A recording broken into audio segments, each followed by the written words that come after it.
Hello student, कैसे हैं आप सभी। मैं हूं नागेश कुमार। स्वागत करता हूं आपको डीसी मैथ्स पाटन पे। जैसा कि आपको पता ही होगा कि हम आपके लिए लेकर आए हैं सीजीबीएसई क्लास 10th के मैथ्स का सोल्यूशन ओबी हिंदी में। तो इसी कड़ी में आज की बारी है चैप्टर 1 के इस गुणनखंड प्रमेय को समझना। आइए देखते हैं हम इसको कैसे समझ सकते हैं और क्या ये लिखे हुए कथन हमारे एग्जाम पॉइंट ऑफ व्यू से ज़रूरी है या हमारे क्वेश्चन बनाने के लिए ज़रूरी है या कोई और तरीका हो सकता है इसको बनाने का। सब सिखाऊंगा आपको और बिल्कुल मास्टर बना दूंगा इस मेथड में, इस प्रमेय में। इससे रिलेटेड कोई क्वेश्चन नहीं छूटेगा। तो आइए देखते हैं। सबसे पहले बात की जाए गुणनखंड प्रमेय। ये मेन प्रमेय है और इसका हमें विलोम भी पढ़ना है। जैसा कि आपको पता होगा बहुत सारे ऐसे थ्योरम्स मिलेंगे जिसका मेन थ्योरम और उसका विलोम हमें पढ़ना होगा। ठीक, इसके अनुसार इनका कहना है कि यदि बहुपद f ऑफ x, अभी तक आपने सीख लिया होगा कि हम बहुपद को किससे दर्शाते हैं, f ऑफ x से, p ऑफ x से, को x माइनस a से भाग देने पर शेषफल f ऑफ a आता है। जीरो को अभी रहने दीजिए, थोड़ा सा समझने का प्रयास करते हैं।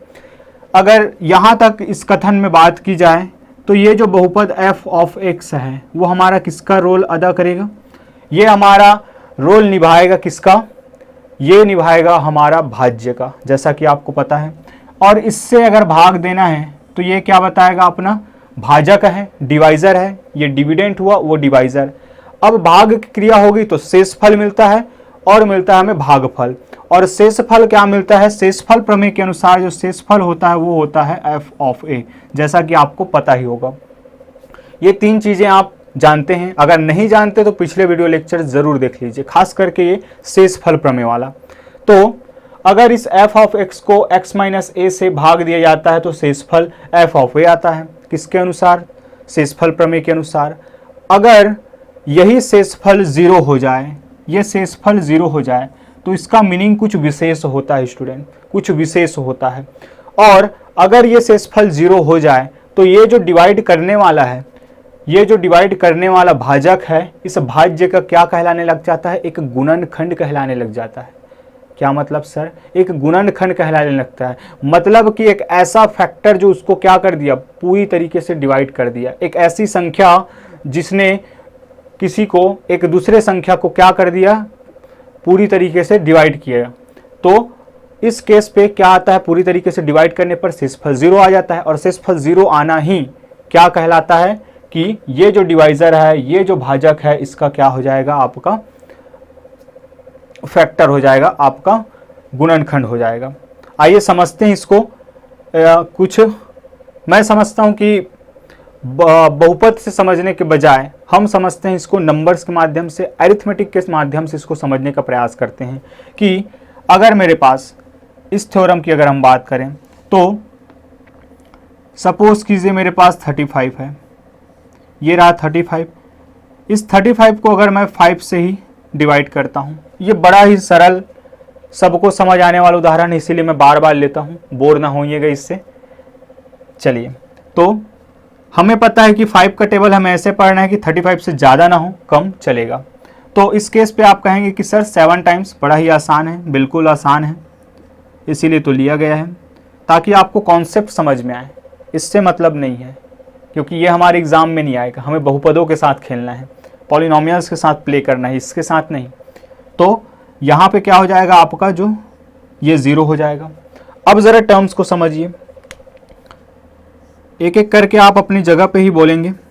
भाग करने वाला कौन जी, भाजक, डिवाइजर। भाग होने वाला कौन, भाज्य, डिविडेंड। और ये क्या होता है, रिजल्ट हमारा भागफल। भागफल क्या, कोशेंट। और ये जो आता है जो कि हमेशा भाजक से छोटा होगा वो क्या होता है आपका, शेषफल। शेषफल ये होता है आपका रिमाइंडर। रिमाइंडर। अब ध्यान से समझिएगा कि इस थ्योरम का कहना क्या है आखिर, क्योंकि यहाँ कथन से समझना उतना आसान नहीं है। अब जरा देखिए कि किसी f ऑफ x को सपोज कीजिए कि यहाँ कौन होगा, बहुपद होगा। याद रखिएगा यहाँ कौन होगा, बहुपद होगा। किसी f ऑफ x को x माइनस ए से डिवाइड किया जाता है तो शेषफल 0 आता है, आ गया 0। तब ये जो डिवाइड करने वाला है स्टूडेंट, वो इसका क्या कहलाएगा, एक गुणनखंड कहलाएगा।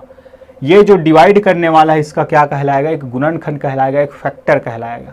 इसी को हम लिख सकते हैं, इस पूरे चीज को क्या किससे दर्शाते हैं, g ऑफ x से। इसको हम शो करने वाला है f ऑफ x से। इसको हम शो करते हैं q ऑफ x से, और इसको हम शो करते हैं r से। आपको इसके बारे में पूरी तरीके से जानकारी है।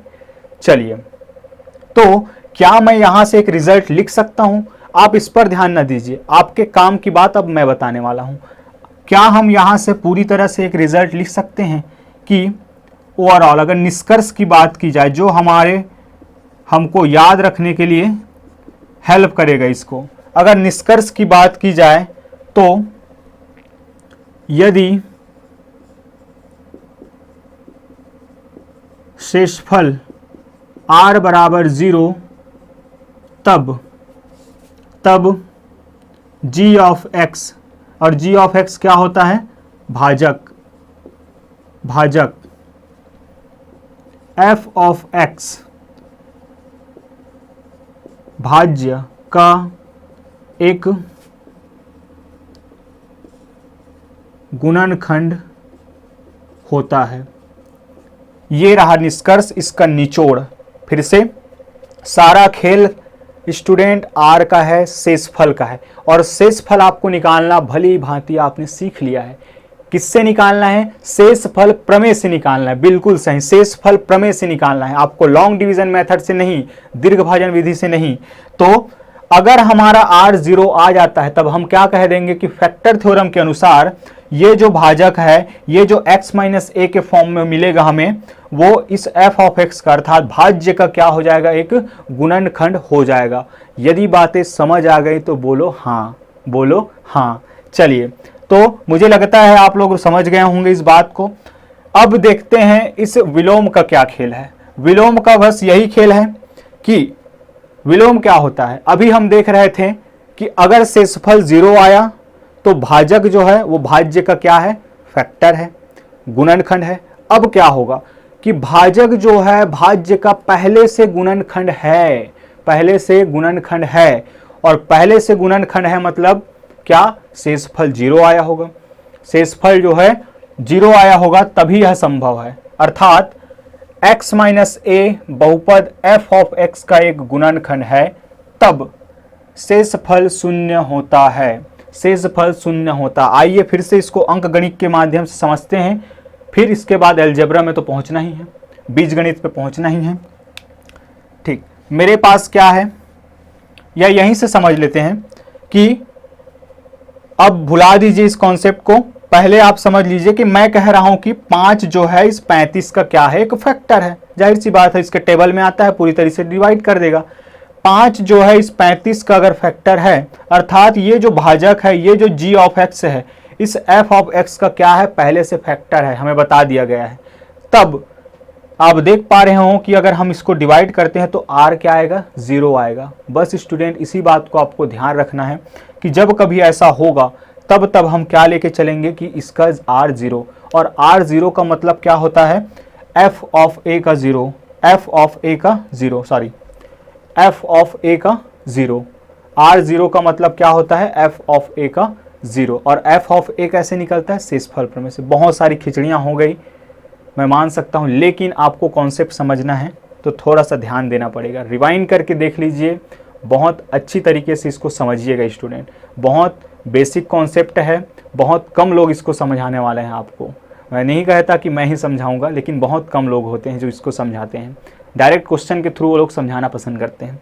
हम लोग भी जाएंगे, लेकिन अगर आपने यहाँ समझ लिया तो मैं मान सकता हूँ कि आपके ऐसा कोई क्वेश्चन नहीं होगा जो आपसे छूटेगा, क्योंकि मैंने अनुभव किया स्टूडेंट के साथ। चलिए, तो पहले का निष्कर्ष ये हुआ। दूसरे का निष्कर्ष अगर मैं देखूं, आपका इसका लिखूं तो ये काफ़ी है। फिर भी मैं एक और लिख देता हूं इसका विलोम, कि यदि g of x f of x का एक गुणनखंड है तब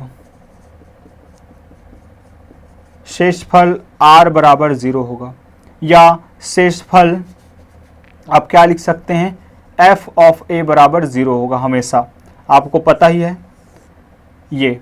तो दो चीज़ें आपको याद रखनी है यहाँ से, पूरा आपको प्रमेय याद नहीं रखना, आपको कथन याद नहीं रखना, कथन का ये जो निष्कर्ष मैं आपको बता रहा हूँ वो आपको याद रखना है। इसके साथ हम आगे बढ़ेंगे। चलिए देखते हैं क्वेश्चन के थ्रू हम इसको कैसे अप्लाई करने वाले हैं, और दो तरह के यहाँ पे पैटर्न मिलेगा आपको क्वेश्चन का। चलिए एक एक करके उसको समझते हैं।